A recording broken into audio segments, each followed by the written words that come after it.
الله من الشيطان الرجيم. بسم الله الرحمن الرحيم. صاد والقرآن ذي الذكر بل الذين كفروا في عزة وشقاق كما أهلكنا من قبلهم من قرن فنادوا ولا حين مناص وعجبوا أن جاءهم منذر منهم وقال الكافرون هذا ساحر كذاب اجعل الآلهة إلها واحدا إن هذا لشيء عجاب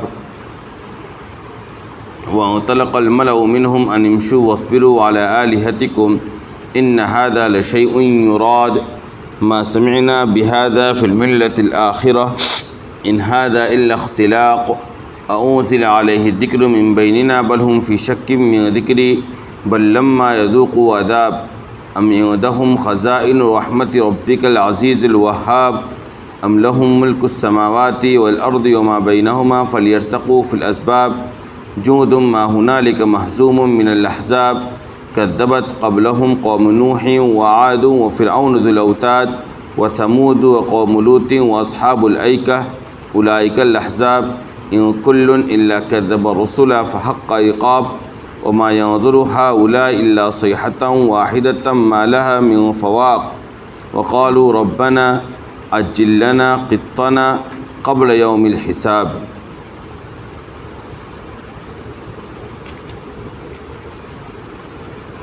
شروع کرتا ہوں اللہ کے نام سے جو سب پر مہربان ہے، بہت مہربان ہے۔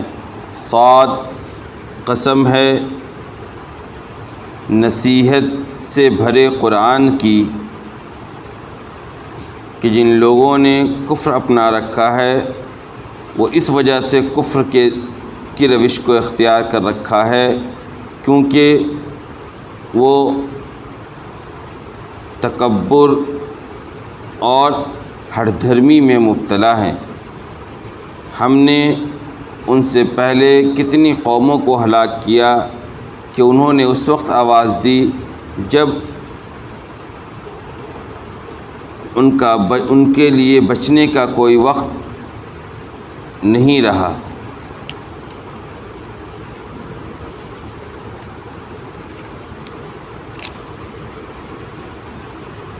اور ان کفار مکہ کو اس بات سے تعجب ہوا کہ ان کے پاس انہی میں سے ایک ڈرانے والا آ گیا تو یہ کفار کہنے لگے یہ تو جھوٹا جادوگرد ہے، کیا وہ تمام معبودوں کو ایک معبود میں تبدیل کر دینا چاہتا ہے؟ ایک معبود میں تبدیل کر دیا ہے۔ یہ تو بڑی عجیب، یہ تو ایک ایسی چیز ہے جو بڑا تعجب خیز ہے۔ یہ بات تو بڑی عجیب ہے۔ اور ان میں سے سردار لوگ یہ کہتے ہوئے چلتے بنے کہ چلو اور اپنے معبودوں کی عبادت پر ڈٹے رہو، یہ تو ایسی بات ہے جس کے پیچھے جس کا کچھ اور ہی مفاد ہے، جس سے کسی اور چیز کا ہی ارادہ کیا گیا ہے۔ ہم نے اس کے بارے میں پچھلے دین میں کوئی بات نہیں سنی، یہ بات تو من گھڑت ہے۔ کیا ہمیں چھوڑ کر نصیحت انہی کے اوپر اتاری گئی؟ بلکہ یہ لوگ میرے ذکر کے سلسلے میں شک میں مبتلا ہیں، بلکہ بات یہ ہے کہ انہوں نے اب تک میرے عذاب کا مزہ نہیں چکھا ہے۔ کیا ان کے پاس تمہارے پروردگار جو کہ بڑا داتا، بڑا صاحب اقتدار ہے، اس کی رحمت کے خزانے ان کے پاس ہیں، یا یہ کہ ان کے پاس آسمان و زمین اور ان کے درمیان کی چیزوں، یا یہ کہ انہیں آسمان و زمین اور ان کے درمیان کی چیزوں کی بادشاہت حاصل ہے؟ پھر تو چاہیے کہ وہ لوگ رسیاں تان کر آسمان کو پہنچ جائیں۔ مخالف گروہ کا ایک ایسا لشکر ہے جسے یہاں ہی شکست ملے گا۔ ان سے پہلے قوم نوح، عاد کی قوم، امی کھو والے فرعون کے لوگوں نے بھی نبیوں کو جھٹلایا، اور قوم سمود، قوم لوط، ایکا والوں نے بھی، وہ سب مخالف گروہ تھے۔ ان سب نے رسولوں کو جھٹلایا تو میرا عذاب کی بجا آوری لازم ہوئی، اور یہ لوگ انتظار نہیں کر رہے ہیں مگر ایک چنگھاڑ کی جس میں کوئی وقفہ نہ ہو، اور یہ کہتے کہ ہمارے پروردگار یوم حساب سے پہلے ہی ہمارا حصہ ہمیں جو عذاب بھیجنا ہے وہ جلدی سے بھیج دیجیے۔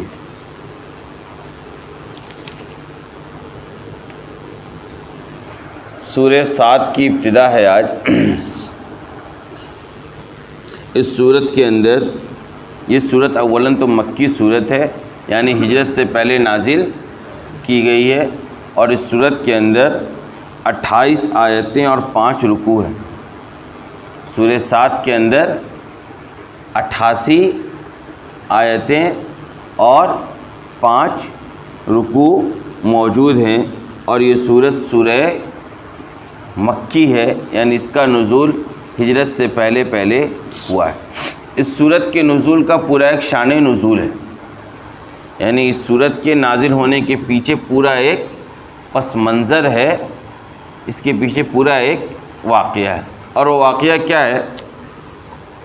وہ واقعہ یہ ہے کہ آپ صلی اللہ علیہ وسلم کے چچا تھے حضرت ابو طالب، کیا نام تھا ان کا؟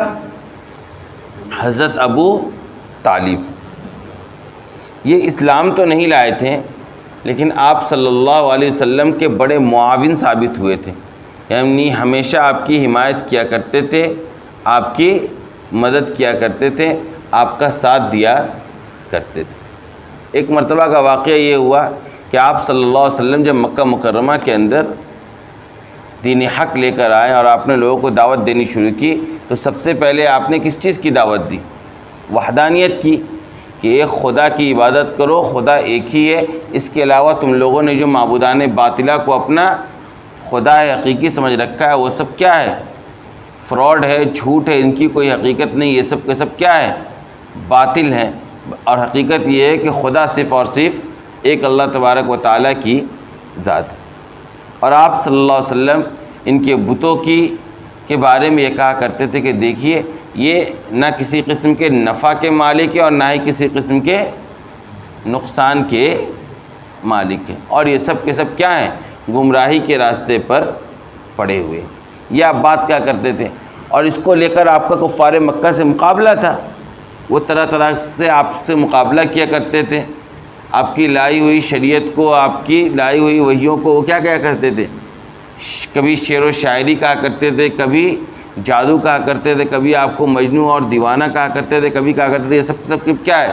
من گھڑت کہانی ہے، پچھلے لوگوں کی من گھڑت کہانیاں ہیں، یا آپ نے اپنی طرف سے گڑھ لیا ہے، اس کی کوئی حقیقت نہیں ہے۔ اس طرح کی باتیں ہوا کرتی تھی۔ اس کے باوجود دن بدن اسلام آگے بڑھتا چلا جا رہا تھا۔ انہی کے لوگوں میں سے باپ کافر بیٹا ایمان میں داخل ہو رہا تھا، اپنے رشتہ دار سگے بھائی آپ صلی اللہ علیہ وسلم کے دیوانے ہوتے چلے جا رہے تھے۔ یہ سارا منظر دیکھ کر جو سردار تھے مکہ کے، ان لوگوں نے مشورہ کیا کہ ہمیں کچھ کرنا چاہیے، ورنہ آئے دن تو ان کا قافلہ بڑھتا چلا جا رہا۔ تو ان لوگوں نے کیا یہ کہ یہ لوگ حضرت ابو طالب کے پاس پہنچ گئے، اور حضرت ابو طالب کے پاس پہنچ کر ان لوگوں نے کہا کہ دیکھو تم اپنے بھتیجے کو سمجھاؤ کہ اگر وہ ہمارے معبودوں کو برا بھلا کہنا چھوڑ دے، ہم اس کو اس کی دین کی دعوت دینے کے لیے اس کے لیے راستہ چھوڑ دیں گے۔ یعنی ہم سے جو مقابلہ ہو رہا ہے ہم ان کے لیے رکاوٹ بن رہے ہیں، آئے دن کوئی نہ کوئی ان سے ہمارا جھگڑا ہو رہا ہے، کوئی نہ کوئی اختلاف ہو رہا ہے، تو ایسا کرو کہ اپنے بھتیجے کو سمجھا لو کہ دیکھو ہمارے معبودوں کو برا بھلا مت کہو، باقی تمہیں جو کرنا ہے کرو۔ حضرت ابو طالب نے آپ صلی اللہ علیہ وسلم کو بلاوا بھیجا۔ آپ جب تشریف لے آئیں تو آپ کے سامنے یہ تجویز حضرت ابو طالب نے رکھ دی کہ ان کا کہنا یہ ہے کہ آپ ان کے خداؤں کو آپ برا بھلا مت کہیے۔ آپ صلی اللہ علیہ وسلم نے کہا کہ دیکھیے کیا میں انہیں ایسی بات نہیں کہوں جو ان کے لیے بہتری ہو؟ آپ تو صرف یہی کہا کرتے تھے کہ بھائی دیکھو جن کو تم خدا سمجھتے ہو وہ تمہیں نہ کسی قسم کا فائدہ پہنچا سکتے نہ کسی قسم کا نقصان پہنچا سکتے، بلکہ گمراہی میں خود پڑے ہوئے ہیں۔ میں تو یہی بات کہتا ہوں لیکن اگر ایسی بات ہے تو آپ مجھے بتلائیے کیا میں انہیں وہ بات نہیں کہوں جس میں ان کے لیے کیا ہو، بہتری ہو۔ حضرت ابو طالب نے پوچھا وہ کون سی بات ہے؟ تو آپ صلی اللہ علیہ وسلم نے کلمہ لا الہ ان کے سامنے پڑھ کر سنایا کہ میں ایک خدا کی دعوت دیتا ہوں، اور یہی میرا پیغام ہے، یہی میری کوشش اور محنت ہے۔ میں یہی چاہتا ہوں کہ بھائی یہ سارے خداؤں کو چھوڑ کر ایک خدا کی عبادت کے اندر لگ جائیں۔ ہوا یہ کہ کفار مکہ یہاں سے اٹھ کر چلے گئے اپنے کپڑے کو جھاڑتے ہوئے، اور آپ نے یہی بات کہی کہ دیکھیے اگر یہ لوگ اس کلمے کے سائے کے نیچے چلے آئیں گے تو سارا عرب تو ان کا سرنگوں ہو ہی جائے گا، عجم کے بھی یہ مالک ہوں گے۔ یعنی ایسا نہیں کہ دنیاوی سلطنت اور سرداری جو ان کو حاصل ہو ان سے چھین لی جائے گی، بلکہ اور زیادہ ان کو سرداری اور سلطنت اور بادشاہت عطا کی جائے گی۔ ایسا نہیں ہے کہ یہ خدا کی عبادت کرنے کی وجہ سے یہ لوگ کیا ہو جائیں گے، مغلوب ہو جائیں گے، یا یہ کہ یہ خود رعایا بن جائیں گے، سرداری جو ان کو ملی ہوئی ہے برسوں سے وہ چھین لی جائے گی۔ ایسی بات نہیں ہے، سرداری انہیں حاصل رہے گی۔ کفار مکہ کے جو سردار تھے یہاں پر، وہ لوگ اٹھ کھڑے ہوئے اور کپڑے کو جھاڑتے ہوئے یہ کہتے ہوئے چلے گئے وہاں سے کہ کیا ہم اپنے معبودوں کو چھوڑ دیں اور تمام خداؤں کو چھوڑ کر ایک خدا کی عبادت کرنے لگے۔ وہ کہنے لگے کہ ہمیں ایسا لگتا ہے کہ اس شخص کا کچھ ہڈن ایجنڈا ہے، کوئی اس کا اور مقصد ہے۔ یعنی وہ یہ کہنا چاہتے تھے کہ آپ صلی اللہ علیہ وسلم یہ چاہتے ہیں کہ ان کو اقتدار حاصل ہو جائے، سرداری اور بادشاہت ان کو حاصل ہو جائے، اسی لیے اس طرح کا کام کر رہے ہیں۔ اسی موقع پر سورہ صاد کی آیتیں اور یہ پوری صورت نازل کی گئی اور اس واقعے کی طرف اشارہ کیا گیا۔ لہذا آغاز صورت بسم اللہ الرحمن الرحیم سے ہوتا ہے، جس کا ترجمہ میں نے بھی آپ کے سامنے پیش کیا کہ شروع کرتا ہوں اللہ کے نام سے جو سب پر مہربان ہے۔ یہ سب پر مہربان ترجمہ کیا گیا لفظ الرحمن کا، بہت مہربان ہے، یہ بہت مہربان ترجمہ کیا گیا لفظ الرحیم کا۔ اللہ تبارک و تعالیٰ کی رحمانیت کا تعلق دنیا سے ہے کہ جس طریقے سے اللہ کی رحمت مومن پر نازل ہوتی، اسی طریقے سے کفار بھی اللہ کی رحمت سے فائدہ اٹھا رہے ہوتے ہیں دنیا کے اندر۔ لیکن رحیم کی رحمت کا جو تعلق ہے وہ صرف اور صرف مومنین کے ساتھ ہے، اور یہ بہت مہربانی جو ہوگی وہ آخرت میں صرف اور صرف کس کے ساتھ ہوگی، مومنوں کے ساتھ ہوگی۔ کافروں کو اللہ تبارک و تعالیٰ کی رحمت کا کوئی حصہ یوم آخرت میں ملنے والا نہیں۔ اس کے بعد سورت کا آغاز حروف مقطعات کے ذریعے کی گئی، کیا ہے؟ صاد۔ صاد کا ترجمہ کیا ہے، اس کا معنی اور مطلب کیا ہے، اللہ تبارک و تعالیٰ ہی اچھی طریقے سے، اللہ تبارک و تعالیٰ ہی بہتر جانتا ہے۔ لوگوں کو اللہ کے علاوہ دوسرے لوگوں کو اس کا معنی اور مطلب نہیں بتلایا گیا۔ اسی کو کیا کہتے ہیں، حروف مقطعات، جو سورت کے شروع میں الگ الگ کر کے پڑھے جانے والے الفاظ میں سے یہ بھی ایک صاد لفظ۔ لہٰذا اس کے بعد اللہ تبارک و تعالیٰ نے کہا قسم میں اس قرآن کی جو نصیحتوں سے بھری ہوئی ہے، والقرآن ذی الذکر۔ ابھی پچھلی سورہ صافات کے اندر بھی اللہ تبارک و تعالیٰ نے کئی چیزوں کی قسمیں کھائیں، فرشتوں کی قسم کے کھائیں، تو اس موقع پر میں نے آپ کو یہ بات بتلائی تھی کہ دیکھیے اللہ تبارک و تعالیٰ اپنی بات کو بیان کرنے کے لیے قسم کا محتاج نہیں ہے۔ اللہ تبارک و تعالیٰ اپنی بات کو بیان کرنے کے لیے قسم کھانے کا محتاج نہیں ہے، لیکن قسم جو قرآن کریم اللہ تبارک و تعالیٰ نے چیزوں کی کھائی، اس کے پیچھے دو طرح کی بات ہے۔ ایک بات تو یہ کہ یہ اسلوب عرب ہے، عرب کے گفتگو کرنے کا ایک اسلوب یہ ہوا کرتا تھا کہ وہ بڑی اور معزز اور محترم چیزوں کی قسمیں کھا کر اپنی باتیں بیان کیا کرتے تھے۔ آج بھی عرب کے اندر واللہ واللہ آپ سنیں گے، واللہ کا مطلب ہوتا ہے اللہ کی قسم، واللہ طلّہ باللہ ہمیشہ ان کی زبان پر ہوگا۔ کوئی بات کرنے سے پہلے 8-10 مرتبہ واللہ واللہ کرتے ہیں، اس کا مطلب ہوتا ہے کہ اللہ کی قسم۔ یہ اسلوب عرب ہے، عرب کی گفتگو کا ایک حصہ ہے کہ وہ قسم بھی پیش کرتے ہیں اپنی باتوں کے اندر۔ ایک تو ان اسلوب کی رعایت کی گئی، اور دوسری بات یہ ہے کہ آگے قسم کھا کر جن باتوں کو بیان قرآن کریم نے کیا ہے، وہ دراصل وہ جن چیزوں کی قسم کھائی گئی ہے وہ ان باتوں کی دلیل ہوتی ہے۔ غور کی جائے تو پتہ چلے گا کہ آگے جو قرآن کہنا چاہ رہا ہے نا، اس کی دلیل وہ ہے جس کی قرآن نے بھی قسم کھائی۔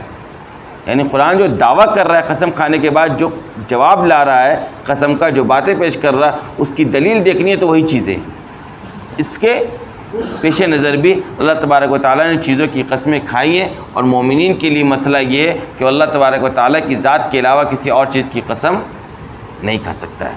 جیسے اللہ نے یہاں قسم کھا لی قرآن کی، تو قرآن کی قسم مومنین کو کھانے کی اجازت نہیں ہے۔ اسی طریقے سے اللہ نے پچھلی صورت کہتے ہیں والصافات صفا فالزاجرات زجرا فالتالیات ذکرا، یہ جو فرشتوں کی قسم کھائی تو فرشتوں کی قسم انسانوں کو کھانے کی اجازت نہیں، لہذا اللہ تبارک تعالیٰ نے کہا قسم ہے اس قرآن کی جو نصیحتوں سے بھری ہوئی ہے کہ یہ جو کفار ہیں انہوں نے جو کفر کا رویہ اپنا رکھا ہے اس کی وجہ یہ ہے کہ یہ تکبر اور غرور اور گھمنڈ اور ہر دھرمی کے اندر مبتلا ہے، اس کے سوا کوئی اور حقیقت نہیں ہے، ورنہ ان کے سامنے حقیقت کھل کر آ گئی، ان کے سامنے قرآن کریم نے ان کے باطل ہونے کو واضح کر دیا، ان کے معبودان باطلہ کے بوگس ہونے کو، اس کے کسی بھی کام کے نہ آنے کو، ان کے باطل اور شکست خوردہ ہونے کی حقیقت کو قرآن کریم نے بار بار بیان کر دیا۔ ابراہیم علیہ السلام کا پورا واقعہ اسی کے اوپر ہے کہ دیکھو ان بتوں کی ایسی درگت بنائی کہ وہ خود اپنی حفاظت نہیں کر سکتے تھے تو دوسرے کی حفاظت کیسے کریں گے؟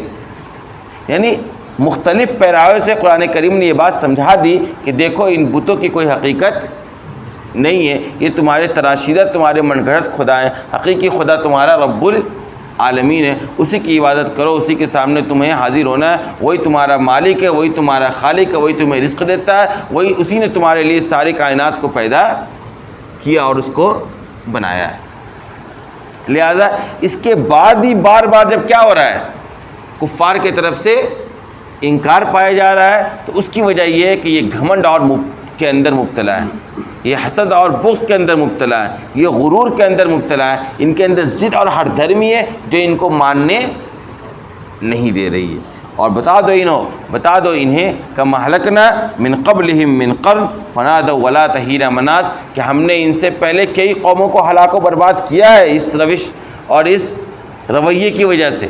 ان سے پہلے قوموں نے بھی جب دین حق کو قبول نہیں کیا صرف اور صرف ضد اور ہر دھرمی کی وجہ سے، تو ہم نے ان کو ہلاک و برباد ان سے پہلے والی قوموں کو کر ڈالا ہے، اور ایسے وقت میں کیا ہے کہ اس وقت ان لوگوں نے آواز لگائی کم ہلکنا من قبلہم من قرن فنادوا ولا تحین مناص، کہ ہم نے ان سے پہلے بہت سی قوموں کو ہلاک کیا اور انہوں نے ایسے وقت میں آواز لگائی کہ اب آواز لگانے کا کوئی فائدہ نہیں رہا، اب بچنے کا کوئی راستہ جب باقی نہیں رہا۔ جب اللہ تبارک و تعالیٰ کی عذاب نظر آ گئی اور اللہ کی پکڑ جب آنکھوں کے سامنے آ گئی تو اس کے بعد لاکھ توبہ کریں آپ، لاکھ ہلہ مچائے، لاکھ کہیں کہ ہم موسیٰ اور اس کے رب پر ایمان لاتے ہیں۔ فرعون نے بھی کہا تھا جب وہ ڈوبنے لگا تھا آمنا برب ہارون و موسیٰ، کہ میں ہارون اور موسیٰ کے رب پر کیا کر رہا ہوں؟ ایمان لا رہا ہوں۔ اس وقت ایمان قابل قبول نہیں ہے، لہذا کہ فنادوا ولا تحین مناص، ان لوگوں نے ایسے وقت میں آواز لگائی کہ جب آواز لگانے کا کوئی فائدہ نہیں رہا، اب یہ موقع باقی نہیں رہا کہ یہ ایمان کو قبول کر لیں۔ لہذا واجبوا ان جاءہم منذر منہم، اب اس پورے واقعے کی طرف اشارہ ہو رہا ہے۔ میں نے جو واقعہ بیان کیا نا ابو طالب کے پاس جو واقعہ پیش آیا تھا اسی کی قرآن منظر کشی کر رہا ہے۔ واجبوا ان جاءہم منذر منہم، کہ انہیں صرف اس بات سے تعجب ہو رہا ہے کہ انہیں ڈرانے والا انہی کے درمیان سے ایک شخص آ گیا ہے، یعنی محمد صلی اللہ علیہ وسلم اہل قریش ہیں، آپ قریش میں سے تھے، آپ عرب میں سے تھے، ان کے سامنے پیدا ہوئے تھے اور آپ کو نبوت سے سرفراز کر دیا گیا، آپ ہی کوئی ذمہ داری دے دی گئی کہ آپ ان کو متنبع کریں، خبردار کریں، انہیں بتلائیں، انہیں سیدھے راستے کی طرف لائیں۔ تو ان کو اسی سے تعجب ہو رہا تھا کہ بھائی کوئی فرشتہ آتا وہ ہم کو سمجھاتا، اگر فرشتہ آ جاتا تو کہتے تھے کہ فرشتے کی زبان ہمیں سمجھ میں نہیں آ رہی ہے۔ اللہ تبارک و تعالیٰ نے انسانوں کے درمیان انسانوں کو ہی نبی اور رسول اس لیے بنایا تاکہ انسان کو اس سے مانوسیت اور انسیت حاصل ہو۔ انسان سے مانوس ہوتا ہے، کوئی دوسری مخلوق آ جائے جس سے کبھی ملاقات نہیں تو انسان کی حالت خراب ہو جائے گی، انسان ان کی باتوں کو سمجھ نہیں پائے گا، آسان نہیں ہوگا اس کی باتوں کو سمجھ کر ہدایت کو قبول کرنا۔ اس لیے اللہ تبارک و تعالیٰ نے انسانوں کے درمیان جو نبوت اور رسالت کا سلسلہ جاری فرمایا وہ بھی انسانوں کا ہی جاری فرمایا، اور اسی پر ان کو تعجب ہو رہا تھا، انہیں اس بات سے تعجب ہے کہ ان کے درمیان انہی میں سے ایک ڈرانے والا ان کے پاس آ گیا ہے۔ وقال الکافرون ھذا ساحر کذاب، اور یہ کفار کہنے لگے کہ یہ جھوٹا جادوگر ہے۔ لوگ کیا کہنے لگے کہ یہ جھوٹا ہے، جادوگر ہے۔ اجعل الآلہۃ الہا واحدا ان ھذا لشیء عجاب، وہ کہنے لگے کیا یہ چاہتا ہے کہ تمام معبودوں کو ایک معبود میں تبدیل کر دے، یعنی اس کا کہنا یہ ہے کہ ہم تمام معبود کو چھوڑ دیں اور جس معبود کو یہ ہمارے سامنے پیش کر رہا ہے، جس معبود کا تصور بس اس کی عبادت کریں، یعنی اس کا مقصد یہ ہے کہ سب کو تبدیل کر کے صرف ایک خدا مان لیا جائے ان ھذا لشیء عجاب، یہ تو بڑی عجیب بات ہے. وہ کیا کیا کرنے لگے ہو، یہ تو بڑی عجیب بات ہے. وانطلق الملأ منهم ان امشوا واصبروا على آلهتكم ان هذا لشيء يراد. ہوا یہ کہ اس مجلس سے ان میں سے جو سردار لوگ تھے وہ اٹھ کر چلنے لگے اور کہنے لگے کہ ارے بھائی چلو اور اپنے معبودوں کی عبادت پر قائم رہو، چھوڑو اس کا چکر، یہ تو ایسی باتیں کر رہا ہے. ان هذا لشيء يراد، اس کا کچھ اور ہی مقصد ہے، یہ چاہتا ہے کہ اس کو اقتدار مل جائے. یعنی آپ صلی اللہ علیہ وسلم نے جو یہ کہا کہ ہم تو ان کے سامنے صرف کلمہ لا الہ الا اللہ پیش کرتے ہیں، اس کے بعد یہ کہنے لگے کہ بھائی یہاں سے اٹھ کر چلو اور اپنے معبودان باطلہ کی عبادت کے اندر لگے رہو، یہ تو کچھ اور ہی ارادہ رکھتا ہے، اس کا تو کچھ اور ہی مقصد یہ چاہتا ہے کہ ہمارے اوپر یہ کیا کرے، حکومت اور خلافت چلائے، اپنی سلطنت جمانے کے لیے اس طرح کی باتیں کر رہا ہے. ما سمعنا بهذا فی الملۃ الاخرہ ان ھذا الا اختلاق، ہم نے تو پچھلے دین کے اندر کبھی یہ بات سنی ہی نہیں. یعنی وہ کہنے لگے کہ ہم نے تو ایسی کبھی بات سنی ہی نہیں کہ صرف خدا ایک ہے اور تمام معبودان کیا ہیں، باطلہ ہیں، ان کی کوئی حقیقت نہیں ہے کہ خدا کی عبادت کرو. ایسی تو کوئی بات ہم نے پہلے دین کے اندر کبھی سنی ہی نہیں. ان ھذا الا اختلاق، یہ تو صرف اور صرف من گھڑت بات ہے. آپ صلی اللہ علیہ وسلم کی ساری باتوں کو ان لوگوں نے من گھڑت بات قرار دے کر وہاں سے یہ لوگ اٹھ کر چلے گئے. انزل علیہ ذکر من بیننا، اور کہنے لگے کیا ہم سب کو چھوڑ کر انہی کے اوپر ذکر نازل ہو رہی ہے. یعنی وحی کا نزول جو ہو رہا ہے ہم میں سے کسی سردار کے اوپر نازل نہیں ہوئی، ہم میں سے کسی دولت مند کے اوپر نازل نہیں ہوئی، ہم میں سے کسی طاقتور کے اوپر نازل نہیں ہوئی، ہم سب کو چھوڑ کر یہی ملا اور اسی کے اوپر نصیحت نازل کی جا رہی ہے. یعنی اس طریقے سے ان لوگوں نے اعتراض اپنا درج کروایا. قرآن نے کہا، اللہ نے کہا بل ہم فی شک من ذکری بل لما یذوقوا عذاب. اس طرح کی جو باتیں کر رہے ہیں نا یہ لوگ، حقیقت یہ ہے کہ یہ لوگ میرے ذکر کے سلسلے میں شک میں پڑے ہوئے.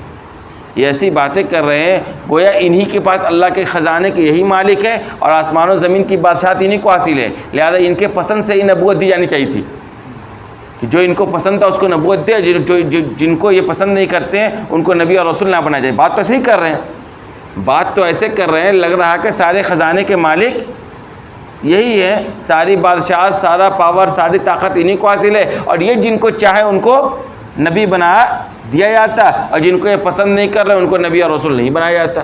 تو قرآن نے کہا حقیقت یہ ہے کہ یہ لوگ میرے ذکر کے سلسلے میں شک میں پڑے ہوئے ہیں. بل لما یذوقوا عذاب، بلکہ اصل بات یہ ہے کہ ان لوگوں نے اب تک میرے عذاب کا مزہ نہیں چکھا ہے.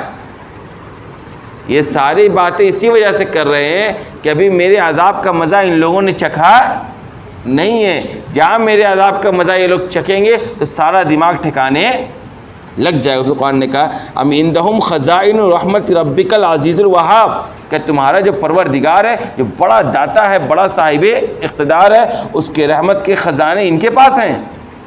بھائی دیکھیے، نبوت و رسالت اللہ تبارک و تعالیٰ کی رحمت کا ایک حصہ ہے.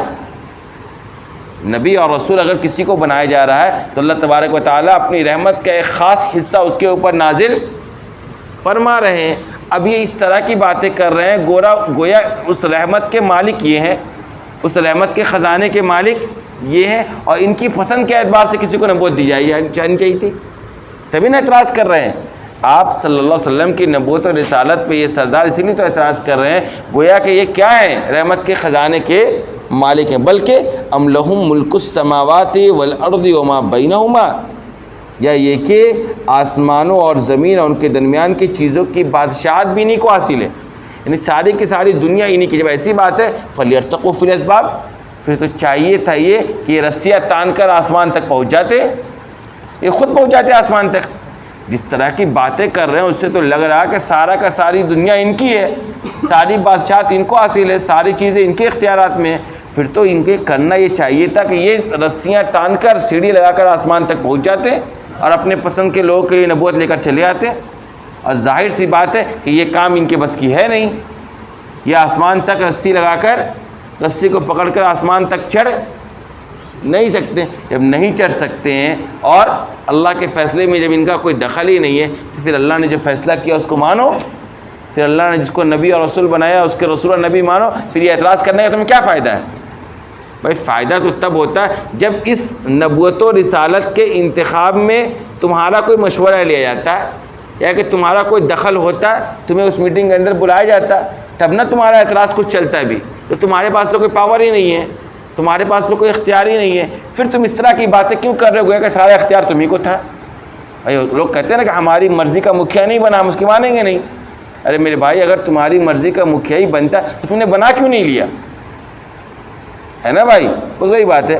تم ایسا کر رہے ہو کہ ان کو کیوں نبوت دے دی گئی، یہ کیسے رسول ہو گئے؟ بھائی اگر تم رسول اور نبی ہوتے، تمہارا ہی چلتا، تو کیوں نہیں تم نبی اور رسول ہوئے؟ پہلے سے کوئی نبوت کی دعوت کرتا تمہارے درمیان اور دکھاتا، اپنی نبوت پر دلیل پیش کرتا، جیسے آپ وسلم پیش کر رہے ہیں۔ وہ تو کہہ رہے ہیں کہ ان کے اوپر جو وحی نازل کی جائے، جو قرآن نازل کیا جا رہا ہے، اس کی ایک آیت تم بلا کر پیش کر کے دکھا دو۔ یہ دعویٰ ہے۔ نبوت کی سب سے بڑی دلیل یہ ہے کہ آپ وسلم کی زبان پر، آپ کے قلب اطہر پر جو قرآن نازل کیا جا رہا ہے وہ برحق کتاب ہے۔ اگر تم جھوٹا کہتے ہو تو اس جیسی ایک آیت لا کر دکھلا دو، پوری اجتماعیت کو جمع کر لو، پوری طاقت اپنی لگا لو، پوری ٹیکنالوجی اپنی لگا لو، پوری قوت اپنی خرچ کر لو اور ایک آیت اس جیسی لا کر دکھلا دو۔ آج تک قرآن کا چیلنج ہے اور تم نے آج تک اس چیلنج کو قبول نہیں کیا، پھر ان کو رسول مانو۔ اس کا مطلب ہے کہ تم ڈر رہے ہو، تمہیں اپنے باطل ہونے کا ادراک ہو رہا ہے، تو پھر جو سچا نبی ہے اس کو مانو۔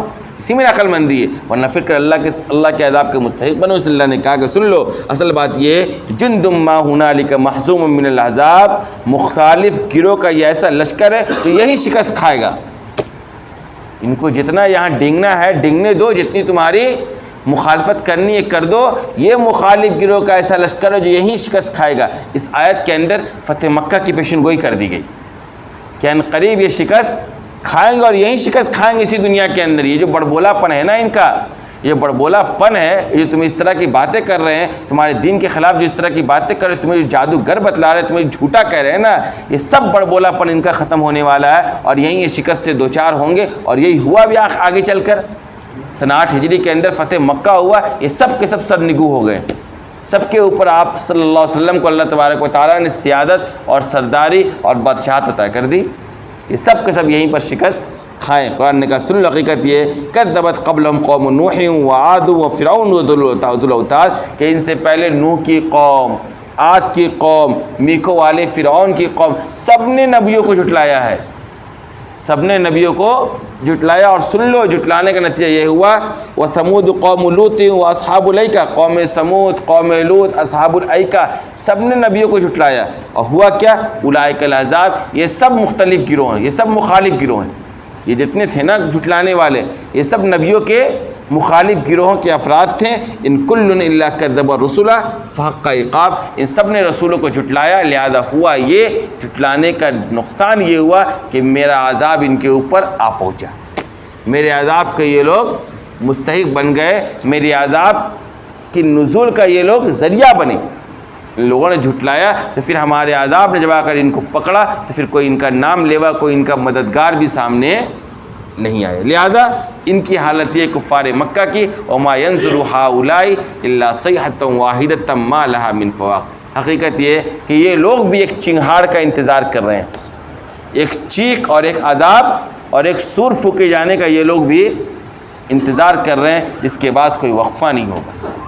یعنی ان کا بھی انتظار یہی ہے۔ دراصل یہ جو ان کی طرف سے زیادہ ہردرمی پائی جا رہی ہے نا، تو دراصل یہ بھی ایک چنگھاڑ کا انتظار کر رہے ہیں۔ مراد اس سے سر پھونکنا ہے کہ جب سر پھونکا جائے گا تو اس کے بعد پھر ایمان لانا قابل اعتبار نہیں ہوگا، پھر کوئی موقع ملنے والا نہیں۔ اور یہ کہتے ہیں وقالوا ربنا عجل لنا قطنا قبل یوم الحساب، اور یہ کہتے ہیں کہ اللہ حساب کے دن سے پہلے ہی ہمارے اوپر ابھی عذاب نازل کر دیجیے۔ یعنی جب آپ صلی اللہ علیہ وسلم نے ڈرایا کرتے تھے کہ دیکھو اس طرح کا کام کرو گے تو اللہ کا عذاب آئے گا، تو یہ مذاق بنا کر کہا کرتے تھے کہ وہ عذاب آج ہی لا کے دکھلا دیجیے نا ہمیں، قیامت کے دن تک کا انتظار کرنا چھوڑیے۔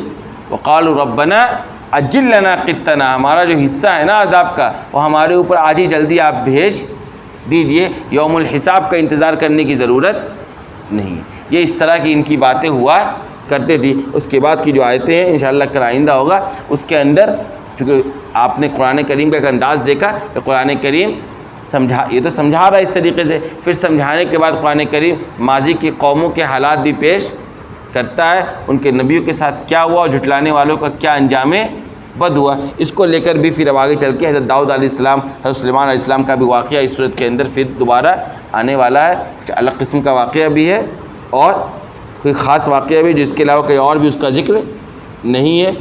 99 ناجا والا پورا واقعہ آنے والا ہے، اور پھر اس کے ذریعے بھی ان کو اصل مقصد یہی ہے کہ تاکہ یہ لوگ عبرت حاصل کریں۔ آخر دعوانا